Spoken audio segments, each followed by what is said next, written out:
तुमने मुझसे झूठ बोला। तुमने कहा था कि दमियाना इस जगह से जा चुकी है, जबकि मैंने आज ही उसे बाजार घूमते देखा है। मैं मानता हूं मैंने आपसे झूठ बोला। वो काफी अरसे यहाँ नहीं थी, बाद में वापस आई है। उसे जब पता चला कि आप लोग यहाँ आए हैं तो उसने मना किया कि मेरा जिक्र मत करना, क्योंकि वो आपसे कोई ताल्लुक नहीं रखना चाहती। मुझसे?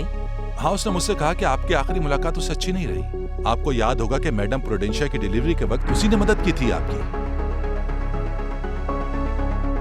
चलो अच्छी बात है कि उसे मुझसे प्रॉब्लम है। उसे मेरा पैगाम भी दे देना कि किसी चीज का फायदा उठाने की कोशिश ना करे और इस घर के करीब भी ना भटके, वरना अच्छा नहीं होगा।